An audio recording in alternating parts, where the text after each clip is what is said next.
finally here. You've finally arrived. You've at last found the one place which holds the answers to the questions of the ages. You're excited. Your heart palpitates. Is it real? Can it be true? You're understandably hesitant, yet determinedly hopeful. That is good. Your faith in such matters will be rewarded. You'll not find pat and cliched answers here, no! Here is a place of clarity, of definition, of explanation, of truth. Here combines science and religion, removes tradition and replaces it with fact. Here the universe is holographic, yet tangible, ethereal, yet substantive. Here is a place where time is understood as atemporal. Here there is harmony amidst chaos. Here is where the darkened glass is finally cleared. Here is where you'll find the answers to all the unanswered questions which stretch across the cosmos. And you are across the cosmos for the next hour. I am Chase Rockwell, and I am your host. I am joined in the studio once again by my co-hosts, Mark Wilson, Lou Rogers. Tucked away in the biblical scriptures is a mysterious reference found only in two places, which is lost on most people, even those who are students of the scriptures. Now, this reference is to something called the Nephilim. Nephilim is a term clouded in much controversy, due in large part to misinformation, lore, and ignorance propagated by orthodoxy. As I had mentioned, the term Nephilim is used only twice in the canonical scriptures. Once in Genesis chapter 6, verse 4, and then again in Numbers 13, verse 33. Depending upon the English translation, this Nephilim might be rendered as giant, but the term giant is essentially generic and lacks sufficient definition. For example, in Deuteronomy 3:11, we have the Bashan king named Og. We are told he was the last of the remnant of the giants, and that his stature was huge. His bed was over 13 feet in length and 6 feet wide, made of iron in order to accommodate his size and weight. But when one delves into the Hebrew definition for the term giants used in this particular passage, we find a different word used other than Nephilim. No, we don't. We find this term Rephaim. It is a Hebrew word used for giants in this case. Now in Joshua 11:21, we have a new Hebrew word called Anakim, or children of Anak, used in place of giants. This is the clan where Goliath came from, incidentally. Anak was the son of Arba.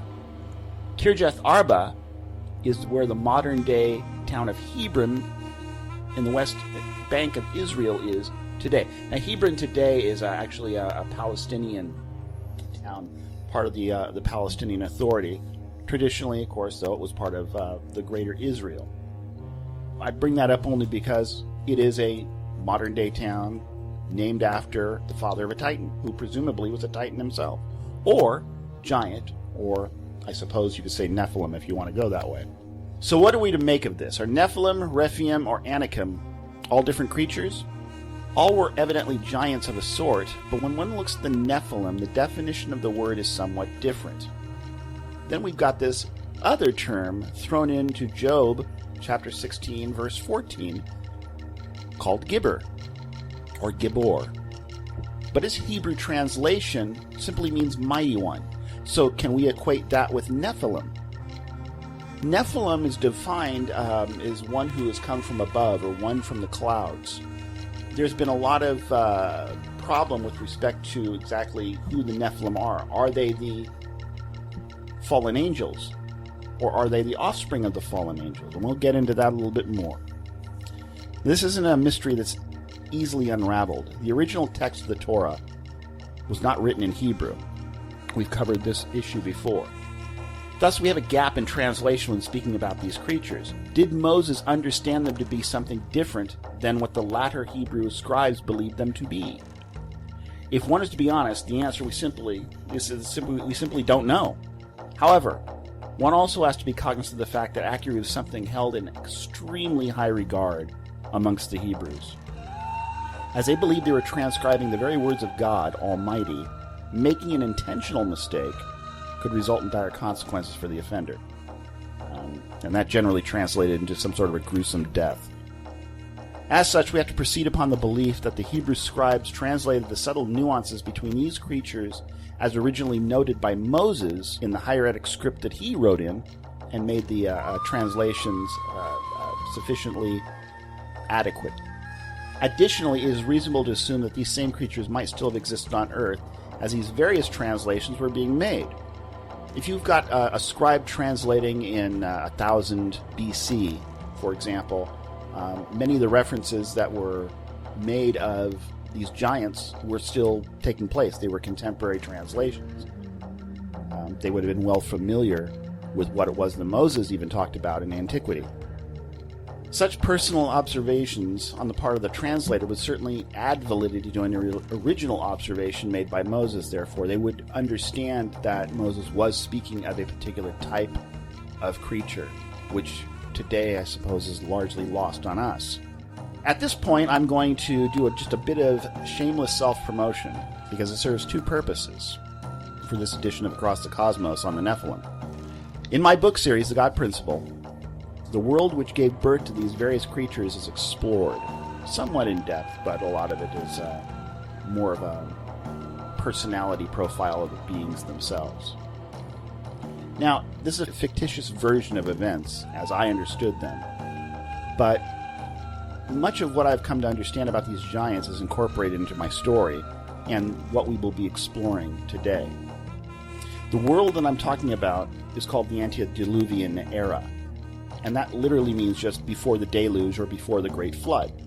Now, the flood we're talking about, of course, is the Great Noahic Flood outlined in Genesis 6, chapter 6 through chapter 9, approximately. It was as a result of the creation of these giants on the earth that the world was flooded to begin with. Now, that's going to be a bone of contention for a lot of people, especially if you've been raised in an evangelical Christian environment, because most evangelical Christians take a different view entirely of the sons of God, daughters of man. And we'll get into that as well later on in this program. That brings us to today. Are the Nephilim still with us? Genesis 6:4 says that the Nephilim essentially survived, that they were on the earth in those days and afterwards. The afterwards, of course, we believe is an allusion to after the flood, because this piece of scripture presages the coming deluge. Otherwise, it wouldn't make any sense. Now, the latter accounts, and these are post-Diluvian accounts, of the Rephaim and the Anakim seem to buttress that claim. Yeah, these things survived. Whatever they are, they survived. And they're being called by different names than just Nephilim. They're rendered as giants primarily in the King James Version of the Bible, but the Hebrew words are different, and they mean different things. We'll also get into that a little bit. So is there any reason to believe these giants, quote-unquote, are still not amongst us? If they're not, how did they die off? If they are, where are they today? These are the interesting and fascinating questions we will explore on this edition of Across the Cosmos. So, without further ado, let's get to it. Well, on this subject, I'm nowhere near an expert. I've done quite a bit of study. And what I have found what interested me the most is the fact that we start looking through ancient times in their text or their oral stories. In almost every major ancient society, from Greece, China, American Indian, all have tales of giants. The Hopi Indians even have a story stating that giants once lived in North America that the Great Spirit was angry at, and he destroyed them with a flood, and then later the Hopi people came out. Okay, but you know that the response is going to be from... Oh, I know exactly what the response is, that Christendom came in and interrupted it.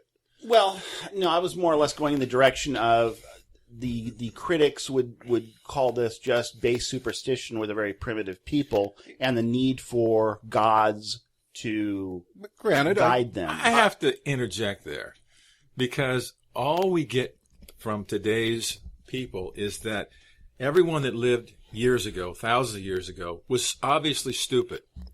The assumption is that they can't tell the truth, They can't understand length. They can't understand depth. They can't understand age. They can't understand height.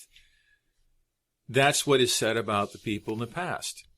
As if today we are an enlightened group. Yes, we have a better literacy rate than any other time on the face of the planet. I agree. We have access to libraries that dwarf the Library of Alexandria through the internet. A lot of good stuff, a lot of bad stuff. Well, if I can interject here, when we were talking about ancient Stone Age, Bronze Age, Iron Age races, most people had no need for written language. It but really didn't follow what they needed at the time. When you say that you meet a group of people that are 50% taller than you are, for instance, and you make cave drawings of them, and you pass down stories, and you say, this is what happened. They had oral traditions. They didn't pass down stories in writing like we do today, or, by voice clips. They pass down stories orally, and sometimes pictures.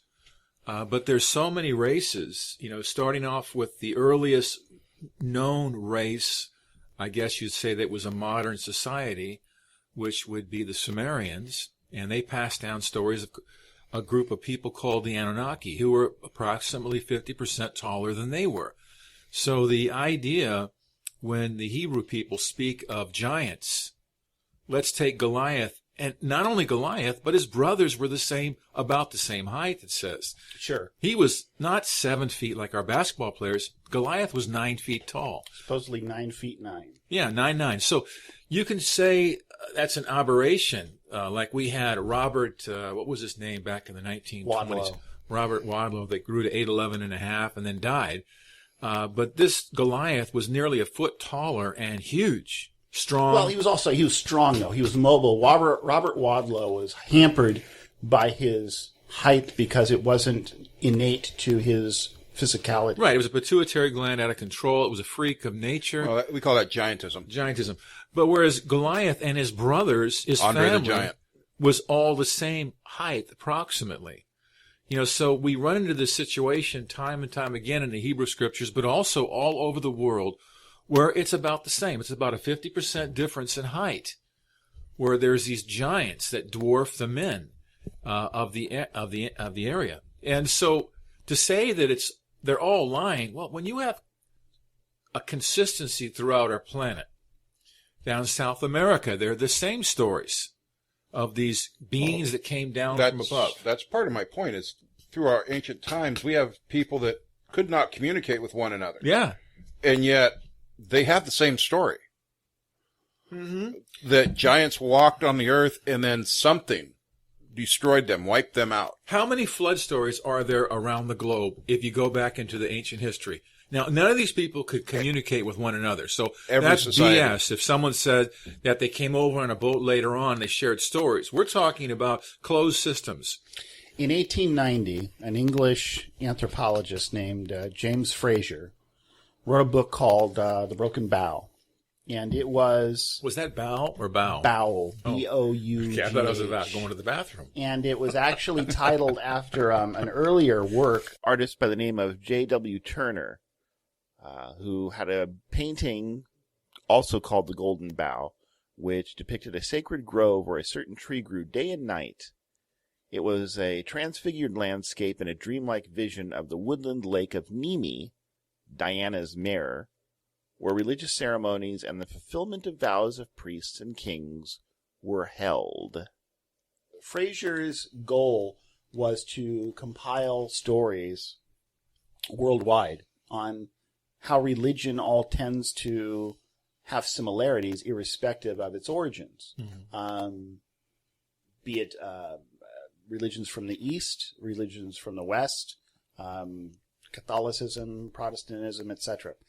One of the things that he came across while he was doing his exhaustive study is, and the book was significant, it did change a tremendous amount of the way even today we look at religion and archaeology, anthropology / into faith, mm-hmm. because it was never looked upon that way. He approached it not from an agenda-driven. Well, he had an agenda, but it wasn't religiously motivated per se. He wasn't trying to be an apologist, and he wasn't trying to be a detractor. He was simply compiling information. But one of the things and the reasons that I came across it was that he had compiled flood stories from all over. Mm-hmm. And there was a stunning similarity in each and every one of these stories between peoples who should have never been able to communicate the stories together. What did he conclude? Well, his conclusion was there was no conclusion. He presented it more or less as this is what it is. Mm-hmm. And he allowed essentially the readers. But he made an interesting point. One of the quotes that I had put down here was from an Asian account, ancient Asian account of the flood. And it mirrors the Noahic account in that it also describes the water from below gushing forth and flooding the earth. In an earthquake, mountains tumbled down, the earth gaped, and hot subterranean waters gushed out and flooded the whole earth. That's a quote from his book, The Broken Bow. Now, why I think that's significant is this. If somebody were contriving or lying about a flood,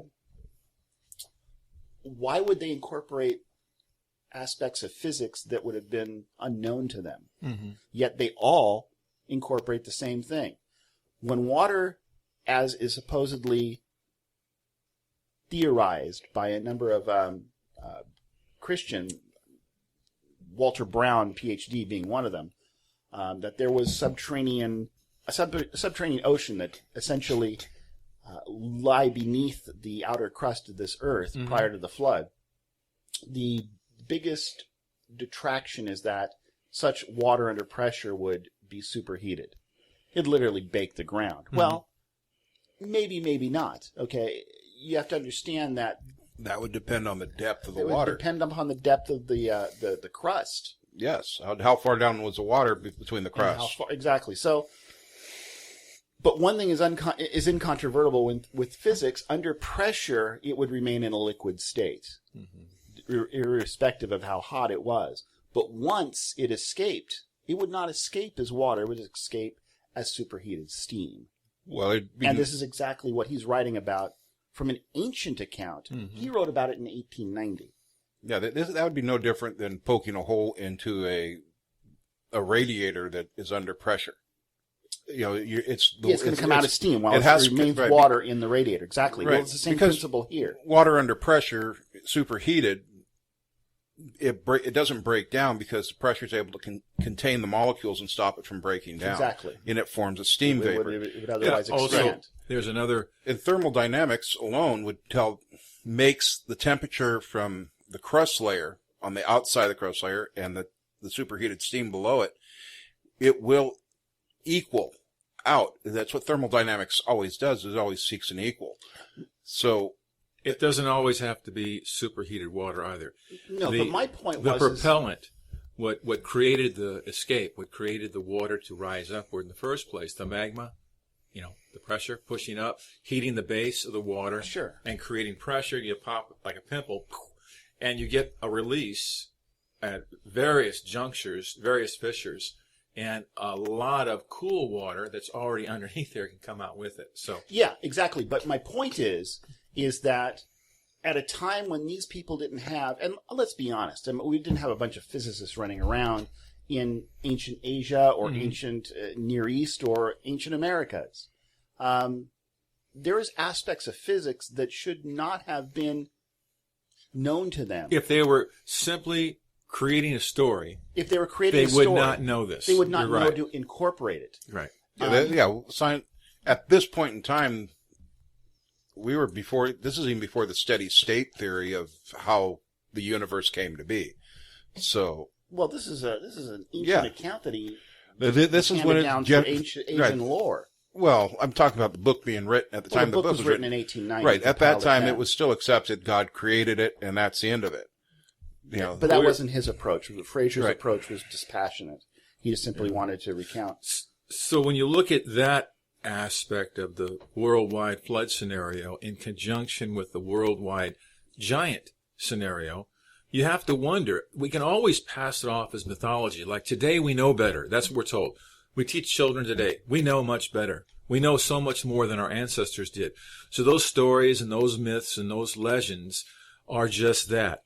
Okay, so let's take a let's take a contrary or devil's advocate approach to the situation. If you've got a group of people who are growing to 150%, let's say, of the normal size of a man, where are the remains? Well, that's not too difficult. The world is populated by 7.2 billion people, and how many people have existed before us on the Earth's history? If, science likes to make quotes of, we've been around for I forget how many 100,000 of years. How many corpses lay buried in our Earth? We pull up skeletons, and they say we pull up a lot of skeletons. Really?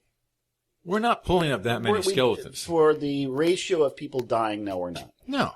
And we don't really know how long it takes bones to decay in different environments. Well, and there's an interesting anecdote about that. For example, when they were doing some reclamation work with survivors of the Titanic, or not survivors, the deceased of the Titanic. That would be better. Expedition. Gosh, I think it was back in the late 1990s. Survivors underwater. It was right after the movie came out, right. And they were doing a bunch of... Anyway, they had been working on putting names to the unknowns, and a lot of these unknowns were buried in a cemetery in Ireland. I think, or right around Belfast, but don't count me on that. Anyway, they undid a couple of the graves. Dug up, exhumed them to determine whether or not they were these people. They had found ancestors. They were going to do some DNA testing. The graves were essentially empty. In the course of just, at that point in time, about 80 years, because of the ground water, the environment, etc., sure. Those bodies had... all they found were little bits of pieces of bone, little tiny pieces of bone, and some teeth.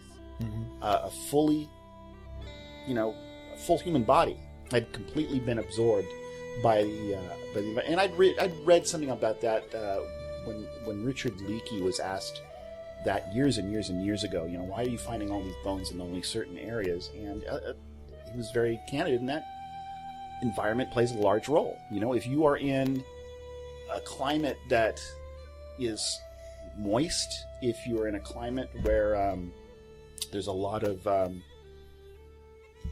forget the word. Essentially, allowing. Pardon? Minerals? No, well, it's just you have moisture, and there's a term, and I can't remember it. Essentially, recycling. Right, yeah. Decay, like the carbon cycle. That's what they say: ashes to ashes and dust to dust. But in such an environment, it'll do pretty short work on a human body. Bodies that are put into the sea, and that's bones too, not just the body. Yeah, that's correct. Everything. Bodies that are thrown overboard into the ocean, they don't stick around very long. Not just because the fish eat them, but because just the environment just breaks down the bone. Yeah, and just literally breaks it down. You've got little microorganisms. Wait, what are our bones? What are our bones chemically made of? Are you going back to the element? We're all carbon based. Well, exactly. Our bones are made up of mineral. And minerals can easily break down. Right. We just get so jaded when we find, dinosaur fossils. Yeah, but those are... but where are we finding dinosaur fossils? We're not finding them in certain areas. We're only finding them... Which is kind of funny because... Or not all over, rather, but rather in certain areas. They find dinosaurs like in Montana. So they know the that... Badlands. Right. But if they don't find dinosaurs like in where we live. Well, the best place they found dinosaurs was Los Angeles Valley. Well, what they're saying is that we did find some down there. they've kind of made it. They have a disconnect by saying that no dinosaurs lived here. That's not true. Dinosaurs probably did live here. It's just that their bones have broken down totally. Right. Here again, when we talk about fossils and things like that, it's a big deal to even find dinosaur poop that's been fossilized. Mm-hmm. Now, why? Because it's rare. The fact is nature destroys anything that's dead. It breaks it back down to its basic carbon elements. Okay, so... so occasionally we get something that was trapped, pressed, but they also coated in mud, mummified perhaps. They have found giant bones. Yes. The problem is every time they find them, they're taken away and you never hear about them again. As a matter of fact, dinosaurs or humanoid? No, humans. All through the 1800s, they kept coming across huge skeleton systems. The skeleton systems they found that I've seen pictures of, those are photoshopped or no, not those. I'm not talking about those. Things are 20 foot, 60 feet high. I'm talking about in my research. There are some back in the 1800s. There was a specific man that had a couple of bones made out of gypsum, because he was a firm atheist and was arguing with a local preacher and was trying to show how people would readily jump on a bandwagon. So no, but some of it's fake, some of it's real. Right, they have discovered bones of giant origin, but we're talking again about the 50% size difference. We're not talking 30 feet or 20 feet. We're talking simply 9 feet. No, I get 8 that. feet. I understand that. In that area. And every single time they're discovered, they're carted off. That's it. All right, but when you say every time they're discovered, they're carted off, who's the they, and for what purpose are they being carted off? Especially if it tends to fly in the face of Christianity and creationism. Wouldn't it be better to expose than say that there's this race of beings and blah, blah, blah? I would love to see what's in the Smithsonian's basement. They end up with a lot of the stuff. But recently there was a guy that discovered some on his own land, but because it was considered a Indian burial ground, he was not allowed to disturb. It was buried back up, and he was not allowed to dig again under penalty of federal prosecution on his own land. So, but he said he measured the bones. Now, you can call him a liar. Everyone can say I would a liar. like to see some evidence. And he talked to a professional that came out and examined the bones. And he looked at the bones, and when he talked with them, he said, yeah, they're huge. They're remarkable, et cetera, et cetera. Well, they're told to bury him back up. That's the end of the story. Then later on, he talks to the same fella, and he says, oh, that person was probably about 5'3". And he goes, what? And he says, well, it's when you put the bones back in the sockets, it makes them a lot smaller. And he goes, but the femur we measured was 50% larger than any femur you ever saw, and you even admitted to that. And he goes, no comment, no comment, no comment.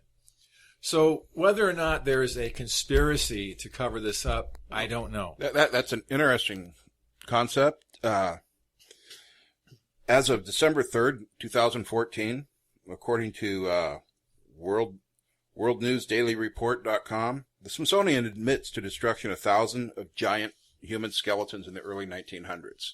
Well, they're the ones that had control of them. Now, what was their rationale? Well, what had happened, from what I've been able to read, is they were suing the American Institute of Alternative Archaeology, who had claimed that they'd been destroying giant bones and keeping it secret.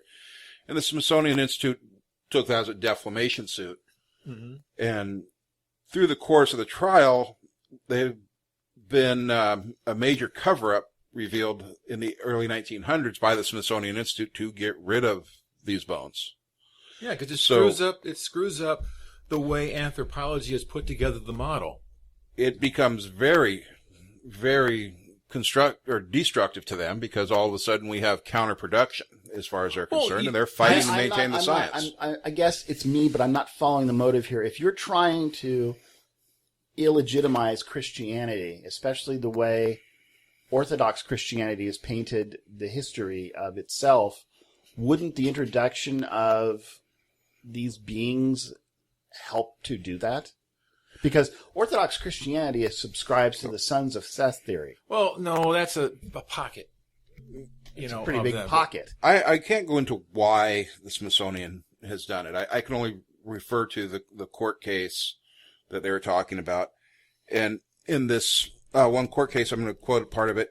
It talks about a turning point in the court case was when a 1.3 meter long human femur bone was shown as evidence in the courtroom of the existence of such giant human bones. Okay, so that's a femur that's like a little over 4 feet. 4 feet long.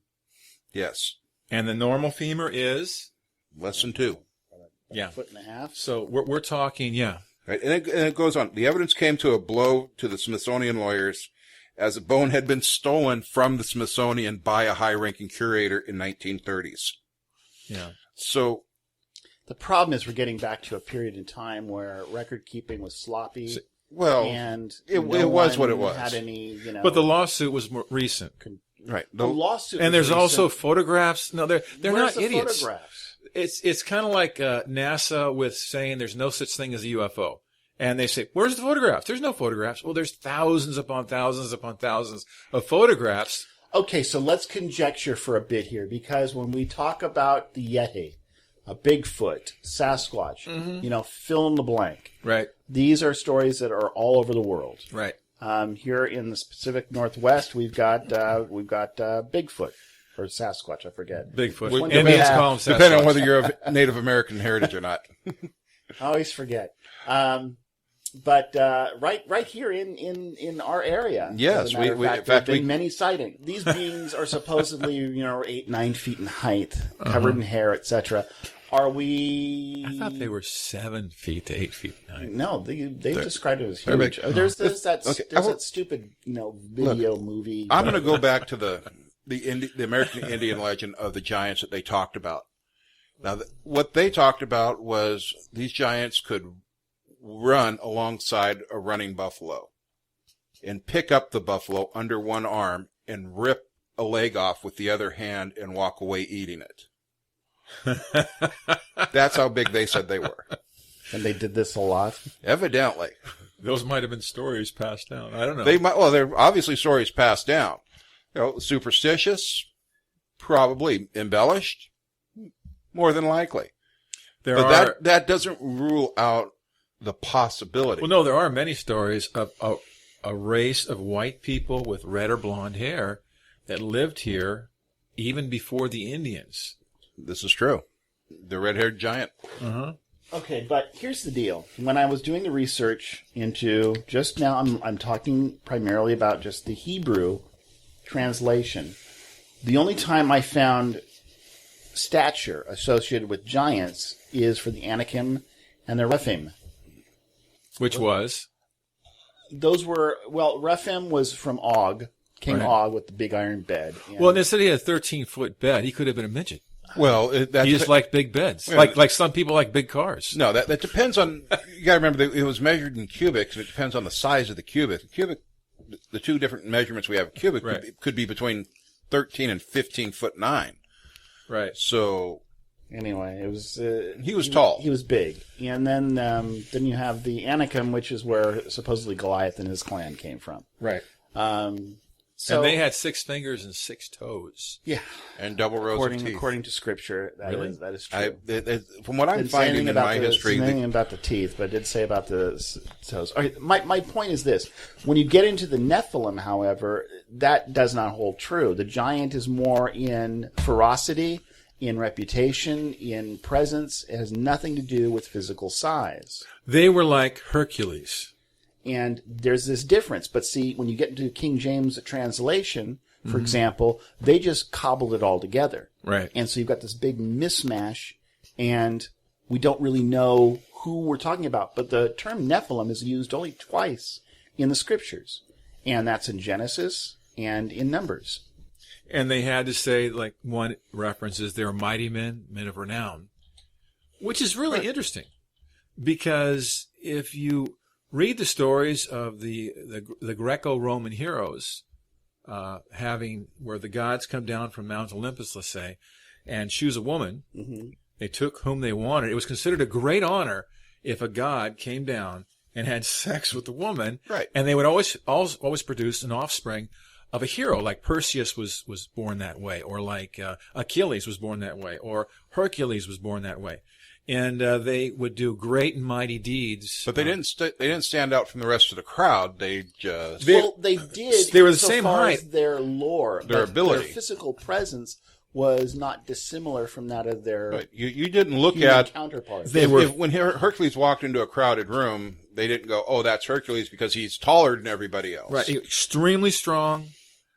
In every case, extremely fast. Mm-hmm. And they were very intelligent. Okay, now we have uncovered remains of beings that fit that Yes, we have. that description.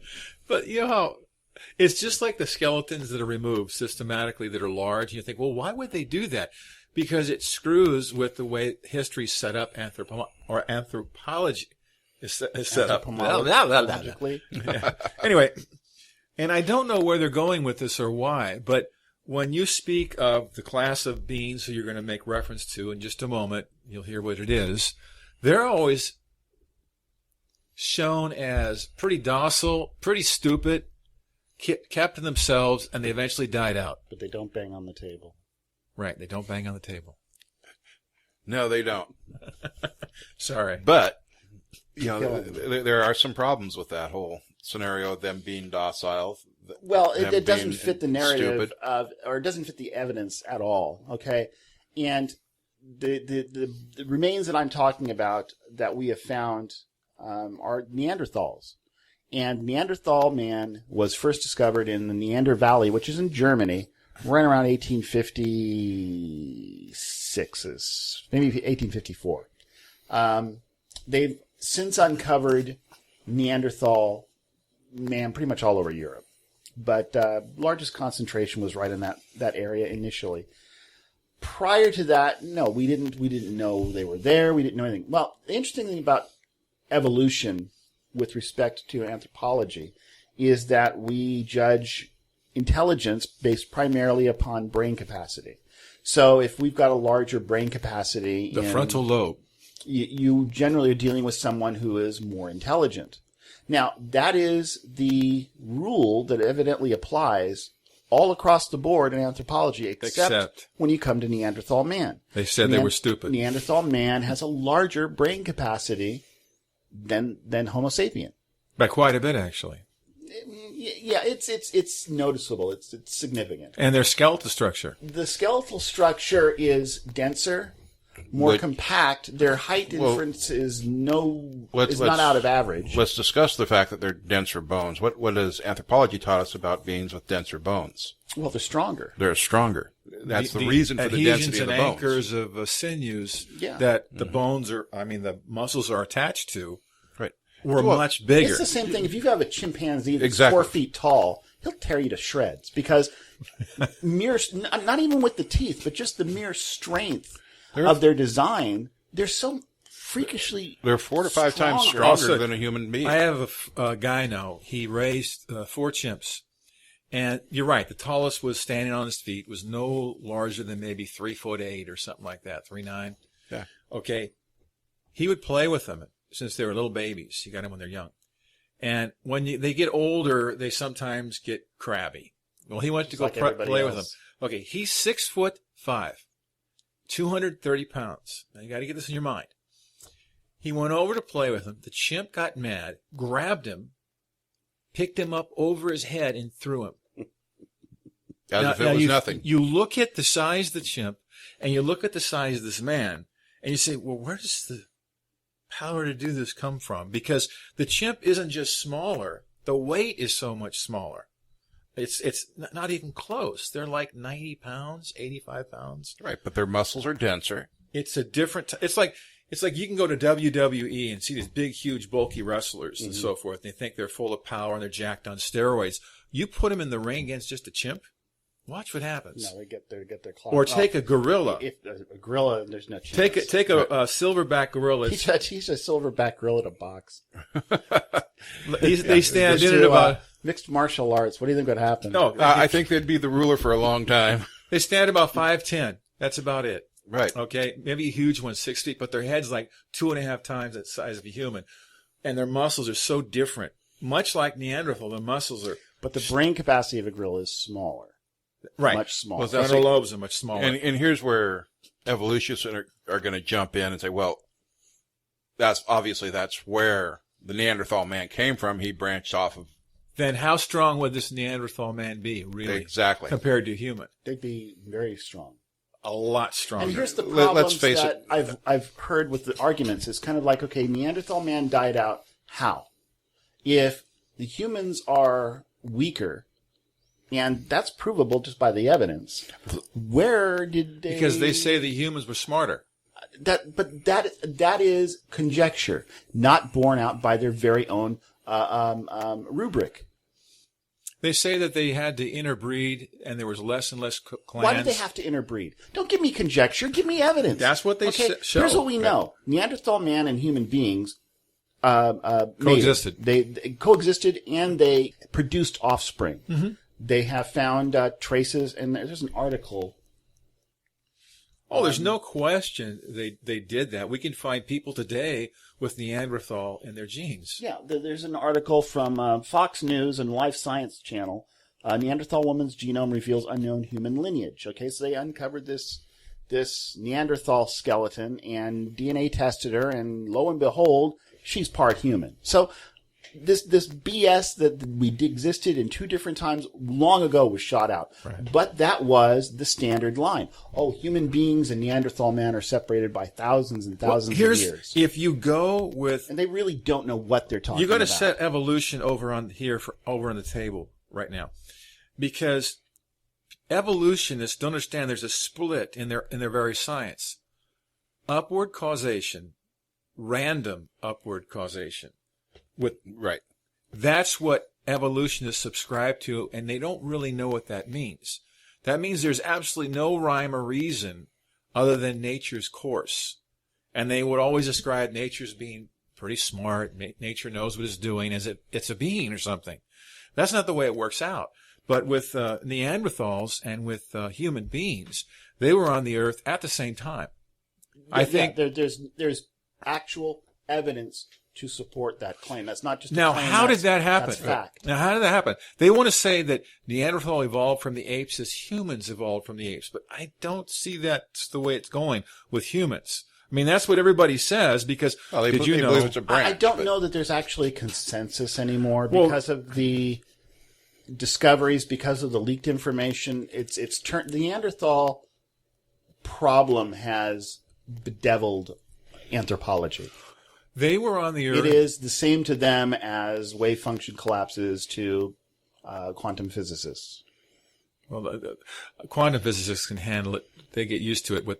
Who doesn't get used to wave function collapse would be a normal physicist or then a normal physicist. A biologist. He doesn't understand that. They have a conundrum that is vexing them and placing them. Essentially, these types of situations cause them to act stupid. So what science says at this point, what biology says at this point is that, well, Neanderthal died off because they weren't equipped to handle their growth. They simply died out, whereas human beings dominated and took over the earth. And today, but how did we dominate? They've already proven that Neanderthal had a language. You look at some of the more contemporary recreations of Neanderthal, and you really can't tell them from a human being. They don't. So what I'd like to know is where do they get this information except just pure conjecture being led by an agenda? It is agenda. But watch this. You take, there's a book, a letter written by, I think it's Clement or another. It's second generation apostle. And he references the Greek gods as real. This is really eerie. People don't realize this in Christendom. Well, I've got first and second Clement on my computer here. But anyway, in this particular letter, they're talking about the heroes of old, and which references Genesis chapter 6. Yeah. So where are the Nephilim? But if you take a Hercules, now everyone knows Hercules was a myth. No, really? He wasn't. What it said was that a god, let's use the word angel, came down and had sex with a woman and produced offspring that was different. Well, I'm going to tackle this right away because we've discussed this a little bit before on other shows. We know that there was a town called Herculaneum that was destroyed with Pompeii. Mm-hmm. We know that in that town there was a house that was stated, written on the walls, this is the house where Hercules was born. We know that there were altars there, and we know that people brought sacrifices there. Right, but today it was not a temple. It was not a place of worship. It was a common house amongst all the other people. And so all of a sudden we have a place that is being claimed. This is where Hercules was born. And we have evidence of people coming and leaving offerings. And they sold tickets in those days too. Yeah, they must have. But yeah, we can trace back to that point. But if you say what they're saying today is that, well, we're not finding any evidence of Neanderthals over in this particular area in Greece or this particular area in Italy. So therefore, we rule out that Neanderthals weren't over there. However, how many Hercules were there? One. How many of these particular heroes were there? They were scattered at various times. So my point is, why they might not be what we call Neanderthals proper, my point is that I believe there were beings that existed that were the result of matings between what they would call gods. Today we would call them fallen angels, and human females. Now now you're getting into some things got a bunch of Christians all upset. Well, that's because Christians presume that since we were told that we would be like the angels in heaven, not being married or given in marriage, that angels cannot have sex. Well, one of the first things I broached the asinine. subject. That's not what the text says. That's not what it text says. When I first broached the subject, the first thing I was asked was, "That's stupid. Have you ever heard of a pregnant angel?" Right. Yeah, and you just want to slap your forehead and cry because of this. What Jesus says was that in heaven, in the spirit realm, yes, there would be neither marrying nor given in marriage, but we will be like the angels in heaven. He doesn't tell us exactly what that's like. So it's open-ended statement that we put a lot of our own information with, and we come up with a theology. You mean we make a wild guess at it? What Christendom ignores is that, yes, we're not in heaven now, and neither are those angels. They were down here in this material temporal realm. And what do angels have the ability to do? Well, they understand matter and how to manipulate it. Matter. They also eat. Exactly. They eat food. Abraham invited the three strangers in, and they ate baby back ribs. The ones that came and visited Lot. Mm-hmm. Come in, sit down. They'll accept that. Right. But they won't accept this. Because they don't understand why the angels would have sex. That's the qualifier.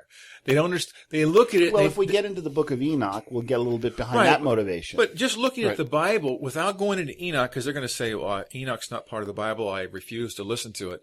But just looking at the Bible, they refuse to listen to this podcast. Let me show you a couple of silly things I got to point out. Ready? Cain kills Abel.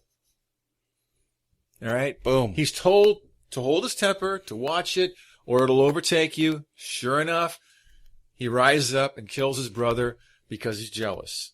Okay, first murder we know of in that time, at that period. Okay, now, what's really funny next is he's given a mark. He's not condemned down to hell. Why is he given a mark? Let's go back to what he's given a mark. What does he say? He's given a mark so that first of all, he says he'll be a wanderer. And he cries out and says, a restless wanderer. My judgment's too cruel, too great. And so then it says that, quote, God says, well, here's what we'll do also. We'll give you a mark that nobody will hurt you. Well, what did he say? He said, the others will kill me. Right. Cain wasn't speaking in a future reference. He knew that the others would kill him. Mom and Pop? No. It's not what he's not talking about mom and pop. You mean it wasn't my brothers and sisters will kill me? And he zips over and builds a city? Yeah. With who? All by himself, evidently. So here's what I was told. He also gave birth by himself. I was told that in a way to condense this down and to make it into like little easy, palatable chicken soup, they say that the daughters of men were just women. And the sons of God, that term is because they came through the line of Seth. The line of Seth, yes. And so the lines of Seth, those men took whatever women they wanted. But specifically it states, one is of terra firma, earth, and the other was called the Ben Elohim. Mm-hmm. The only other place that is used is in the book of Job, when it said, the Ben Elohim assembled themselves before the Most High, and Satan was with them. Of course, he was one of them. The Ben Elohim are specifically sons of God in the text, meaning that they are angels. Right, because Elohim is often translated into the word angel. Angels, exactly. So you've got Ben Elohim and Elohim. Other times when they reference an angel, they use the word Elohim, like on the Sinai mountain. the reference is Elohim. Correct. And everyone thinks it's, quote, God, yet Jesus said God was never here. Well, sometimes it's just Elo if they're talking about one particular individual. Right. So, And there's different. so what's real references and simple, usages. chicken soupy, sweet and easy and innocent is to say that Cain killed Abel and he was afraid because people would be, mom and pop will crank out more babies eventually. And one of these days, these babies will grow up and we'll have a lot of babies. Now, no one thinks about it. Hey, wait a minute. I got to marry one of my sisters and have sex with her. Oh, but it's okay back then, you see. Yeah, well, we have the That's whole all idea. right. We have the idea that that's where the whole human genome started. And We have a it's pure okay then. gene pool. It's okay. And eventually we're going to go off and I'll take one of my sisters and I'll get married to her because we have to get married before you have sex. And then we'll go off and then we'll start a family and then the family will grow up. Well, I think And the marriage was having sex. That was and- kind of the end of the whole deal. 50 years later, there might be 2 generations now. And so I'm grandpop and now I'm great grandpop. And as these kids get older and stronger and bigger, let's go 100 years in the future. They go, wow, this is the man that killed our great-great-great-great-uncle Who we never met and could care less about. Abel. Let's kill him. So, no, there's a mark on him. So we can't touch him. So it makes no sense whatsoever, but that's what's preached from churches. And they also preach about that silliness that the sons of Seth had sex with the daughters of men because they're beautiful, and they produced what? Nephilim. Giants. Yeah, but Right. in that respect, And wisdom. it just. It makes me want to hit my head on the wall. Well, it really but I mean, does. this is the whole part of when I opened it up with the ignorance propagated by orthodoxy, because that's what's happening. I get that they've got a story, they've got to stick to the story because they don't understand where any of this is going. But then I see, Well, they fear it. I think some of them actually understand it, and they're just flat out afraid of it. what are you afraid of? Because, as the three of us know, once you start kicking at the cracks of orthodoxy, What if it you're a causes scientist? What if people you're to panic. What if you are a scientist? What if you are a scientist and you come across an excavation and there's no doubt about it, there's bodies being dug up and they're 9 feet tall. And this isn't an aberration. These guys are 9 feet tall and there's a lot of them. Now, why, as a scientist, would you be compelled to hide that? Who are you trying to save? Who are you Yourself. trying to protect? Yourself. That's asinine.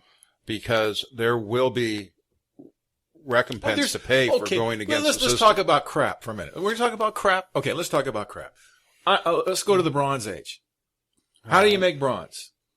Nickel, Copper, copper and tin. Copper Tin. and yes. Okay. 60. Now, if you 60, look and you 40. add up all the millions upon millions of pounds of copper that was necessary, guess what?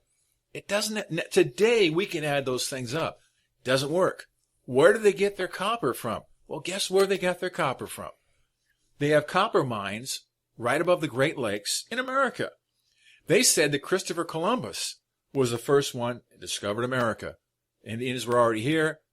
Along comes Chris. Yeah, he really And- kind of found the Bahamas. Well, but- what they found is they've gone down into these mines. It's like chambers upon chambers, miles that's been dug out. And they figured they've taken out 1 billion, think about this, 1 billion pounds of copper have been removed up to 4,000 years ago. How did they get over here? Well, why do you think that it was some other people that did it? Why couldn't it have been the Indians? Indians? Well, the Indians don't use much copper for anything. Well, they except didn't for by the ornaments. time we No. came across them. Right. But But God let's- knows what they did before We're not that. finding the implements here. Let's look at, if we're going to talk about the American Indians, let's look at American history with dealing with the American Indians. The American Indians were Stone Age people Mm-hmm. in an Iron Age world. When we came over, yeah, specifically. we have no other way to look at it. Their tools were made of stick, leather, and bone, Right. and rock. That is Stone Age Same tools. with the Eskimos So they were above. Stone Age people while we were While we were Iron Age. Right. making. So where did all the trains and and they stuff. realized that the copper was taken. There's a real interesting trade route that they follow through history now. They can piece it around as you go up north, up by Iceland, and come across down through Canada. Wait, you mean they go They stayed near the shores. It goes north, And then down. up by the pole, and then back down to make the Well, shortest pass around the there's a circumference lot of the Earth. Yeah. There's a lot of people. The that same way believe airplanes that do? Leif Yeah. Erikson was probably the first Leif Erikson, the singer? that came to American shores. What year was that? Oh, 1000 AD. Yeah, but all they know is that when they add up all the bronze necessary to create what we call the Bronze Age, it doesn't work out. The mines just aren't over there or nearby. And everyone knew, if you search history, this is where the iron was, and this is where they would come. You Iron. mean copper. You mean copper. copper. Yeah, copper. I'm sorry, copper. It's copper. And that's what changed history and known as the Bronze Age. But the lion's share of it came from America. Now, you're changing history when you say that because it's already been written, and they hate that.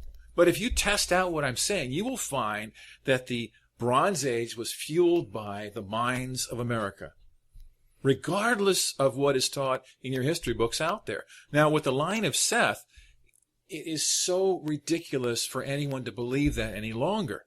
Now, let's jump ahead. You've got to take the churches head on and let them know, because to not believe the line of Seth, you've got to accept that there are these Titans, these Nephilim, these Rephaim, these Anakim, what have you. Okay. Well, you have to accept that angels came and had sex with them. Exactly. Science accepts there were localized floods. There's no question. Okay? It's real simple to see. They believe the Noahic flood was the Gibraltar Strait closing up through an earthquake and backing up. Now, The however Mediterranean it worked, they'll go that far. But here's a problem that we have in the Bible. Why did God bring the flood? Let's just take the Christian Jewish approach. Well, It says the whole world was flooded. Now, we have flood stories all over the world to support that. Now, maybe we had a huge amount of local floods that added up to a big flood. But the point I'm trying to make is, why in the world would God all of a sudden decide one day, he's talking to himself, man has become too sinful? So we automatically think we're born into sin. We've been taught that. Little babies are sinful. We've been taught that in the churches. That's why they need baptism. And that's why... So you're talking about first sin. Well, original sin. And so we look through the lens that's been taught through the churches, and we find that men were wicked, just so wicked, and they grew more wicked. So badly wicked that God just decided he'd wipe them all out. But wicked is a vagary. It is, but that's what they're taught. They became so wicked that God decided to wipe them all out, except for Noah and his family. And he built this ark. No matter how many people pounded on the door, pleaded for help, I'm so sorry, forgive me, they were all washed away and killed. Now, I have a problem with that. So penguins walk to the Middle East? Right? So I have a big problem with that. But that's what they're taught, and so they hold on to this with all their strength. This is why God destroyed the earth by a flood, because men were evil. And today, it's like the days of Noah. We're getting evil again. And so he's going to do something real quick. Well, let's define evil. Well, why did he destroy the earth? Why was the earth flooded? What would be the point of killing humans? Well, I can only give you my version. Well, let's throw it on the table. What would be the point of killing humans? My version comes from my book series. Well, what is that? The reason that the gods, the plurality, the celestial ambassadors, The emissaries? agreed upon amongst themselves to allow the earth to be flooded was to get rid of the corruption that had been loosed upon their planet by the work of these 200 angels, these watcher angels. So was it a moral issue, you're saying? It was a... Moral decadence? No, it wasn't more. It had nothing to do with decadence or morality. It had to do with command and control. Did it have to do anything to do with genetics? There's some genetics to it. Like what? Well, all right, if one, all right, look, I have to backtrack a little bit here. In my particular theory, outlined in my book series, it kind of goes like this: God Almighty exists away and apart. He's here, but covenantally restrained from intimately being involved with us. He shows himself to his human creation through these celestial ambassadors, if you are. Massively powerful spiritual beings who he had given covenantally the ability to create a realm habitable for this human creation, this lower human creation. The bodies and everything within this universe, this realm, is created by their hands with the raw material, if you will, given to them by Creator God Almighty. So what you're saying is that humans throughout history interacted with an ambassador as opposed to God Most High. Absolutely. Until Christ. Until Christ. And so each one of these ambassadors would have their own people. And they all created their own group of people. So why would you kill them? Because they're evil? No, because, as recounted in the book of Enoch, 200 of these watcher angels decided that they wanted something that they didn't have. And they took amongst themselves human females as wives. For what purpose? Well, what was their greatest purpose? My conjecture is that they wanted a race of beings that would be solely subservient to them. So that rather than them serving the celestial agency, these hybrid human angelic creation would serve them, the watchers, I mean. Okay. And so they would have their own children, command and control, their own lineage. Now, something they can call themselves. Did that Their own own worshipers. lineage? That would elevate them to the same status, they believed, as the celestials. So those are the mighty men of renown. Those are the Nephilim. Yes. And they were intermarrying or having relations with the daughters of men, which produced what? In the gene pool. Well, the Nephilim, to me, are the offspring. The Watchers are the fallen, if you want to call them the fallen But what angels. happened to the humans when you keep having relations with women, human women, with these Nephilim? What happens to the gene pool? Well, the gene pool gets corrupted. Okay. We now, already know that. What's this about Israel and the purest In gene the Human pool? Genome Project, they did an interesting study with samplings from all over the world, all races, etc. And the Human Genome Project discovered that of all of the races, of all the people, the Jewish lineage is the cleanest. And that's from this time. I wonder what it was the like. Human Genome Project just was concluded, Right. I don't know, 5 years ago or so. So Well, now, would it be what has the Jewish people always been taught from a religious view? not to? Yeah, they intermarry, and there's there's very Always, strict always restrictions. maintain a separate. Now think this. Well, it even goes into the Levitical law. You lead the Levitical law. You Correct. can't combine two different types of thread. You can't combine this. You can't combine that. If- and it's all these little tiny subtleties that say, stay separate, stay separate. Everything must keep in its place. We have to click a light on in the minds of the listeners. They may be angry at what they're hearing, but think this through I carefully. doubt they're angry. The Jews go through at the foot of Mount Horeb in the Sinai Peninsula. They wander for a long time. It says 40 years, and they eventually make their way over to where?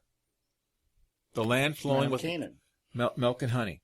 But along the way, when they come across other groups of people, they're specifically told not to involve themselves with them. Not to intermix, not to intermingle. Right. Sometimes avoid they're them. told to kill them. Well, most of the time they're told to destroy them. Other times they're told to leave them alone unless they bug you. Right.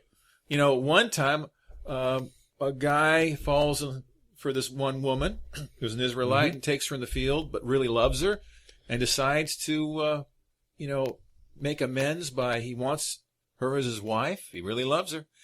So he agrees to have him and his whole town circumcised, all the guys. Mm-hmm. Now think about how much talking that would take. Come on, guys, let's cut your foreskin on your little dinky because I want to marry this woman. So he must have had a lot of clout, and maybe they had promised some exchanges that were beneficial to everybody. Who knows? You know, There's no doubt that He probably bribed a little bit. so position of place was advantageous. the to next them. day, while they're in the midst of the worst pain and they're groaning and they're just, Israel comes and hacks them all to death. You know, Yeah. after they made a promise, if you To adhere to the remove the foreskin, you'll become part of us, and you guys can marry. They lied. You know, so You think? that's no different than, I guess you'd say in the Quran where, make friends with your enemy. It's okay to lie to the infidel. Right. To use them. So it's like, that's the same thing. There's no difference. They literally lied They told a complete falsehood, and then when they were in their most prone state, they hacked them all to death. And we justify that by saying, well, they were evil anyway. They were wicked. But the premise here was keep the gene pool completely pure. Sure. Again, that makes the Old Testament God at best bipolar. Right. Well, we like to say it's to do with evil and holiness, white and black, evil and holiness.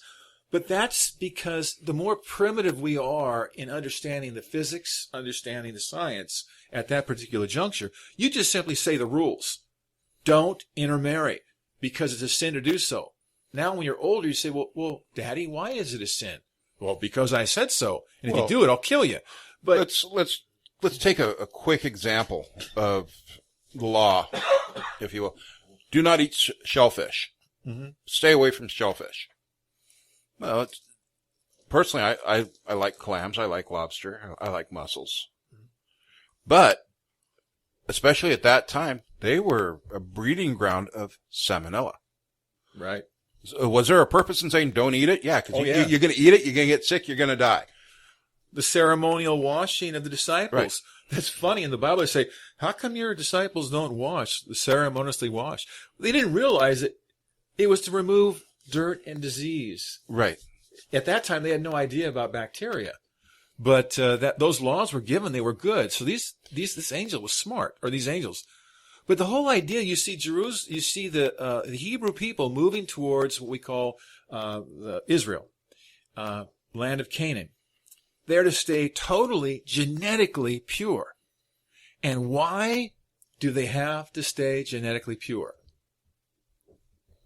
Well, that was a motive. That was a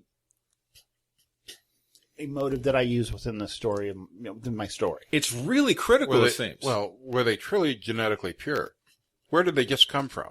Where they just spent 400 years? Oh, in Egypt. But while in Egypt, while some did probably intermixed. Oh, because the without a Egyptians doubt. didn't have those laws. Here's the deal, okay? And this Exactly. is the situation with the Egyptian exile needs to be cleared up. When Joseph was taken to Egypt, when he became a slave or a ward of Potiphar, whatever you want to call it, the tribe that ruled Egypt that time was a Semitic tribe. They were Semitic people. Mm-hmm. Brief history: Semitic simply means of Seth, or I'm sorry, of Shem, one of Noah's three sons. Right. In large measure, it just means all of these would be what would later become the Jewish people or Hebrew people. They were still within the genealogical line. Within this construct, Joseph was with his distant relatives, even though he was in Egypt. Now, within 100 years of their being rescued from that, Moses taking them out of the land of Egypt, that Pharaoh line was overthrown by a different line of people from a different clan. They were not Semitic people. These were the others, also as outlined in my book. They were different on a genetic level, if you will. They weren't Jewish. They weren't Semitic. Well, I wanted to broach this because I know our listeners are going to be automatically thinking along these lines. Well, they were already tainted. And we need to show that they're not at that point in time. Is there some mixing and matching? Sure. The Human Genome Project didn't say that Jews are 100% pure. Exactly. No, well, it said that in comparison to every other, they're remarkably pristine. And it's because the practices of not, intermarrying, of keeping themselves separate. So when you look at the 400 years, understand that it wasn't 400 years in captivity under the cruel lash of their master. It was about 100 years. Right. And for a long time, it was a very workable system between the two of them in which they both prospered. Yeah, Joseph helped the Semitic Pharaoh save his empire because of the whole situation with the famine and storing up the grain and becoming a powerhouse in the region. They were able to trade grain for other commodities, probably property, what have you. They actually livestock. owned their own land, right? They, Joseph livestock, helped put everything. them into an extremely good situation, which is probably why that dynasty lasted as long as it did, and it was 300 years hence before they were even overthrown. Right. When they're surrounded by enemies everywhere. So this is a lot of stuff that people aren't going to necessarily attach themselves to because, 400 years under the lash sounds a lot better than 100 years under the lash. Right. That's neither here nor there. My rationale as for why they needed to remain uncorrupted, specifically with the celestial ambassador named Hel-El, is that he wanted to present this matured creation that he had made, imbued with the Spirit from God Almighty, back to the Creator God Almighty, unblemished. And it was a mark of his effectiveness as an ambassador that he bring his wards through this situation as pristine as possible. And with that, we're probably going to have to wrap up this episode of Across the Cosmos as we have run out of time.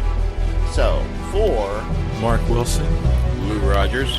I am Chase Rockwell saying so long until the next time you find yourself across the cosmos. Send any questions or comments to us via email at info@acrossthecosmos.com. Also, visit us on the web at www.acrossthecosmos.com for show updates, news, and other important information. No part of this podcast may be used without the express written permission from the staff of Across the Cosmos. Across the Cosmos is a production of Omite Corporation. Copyright 2015.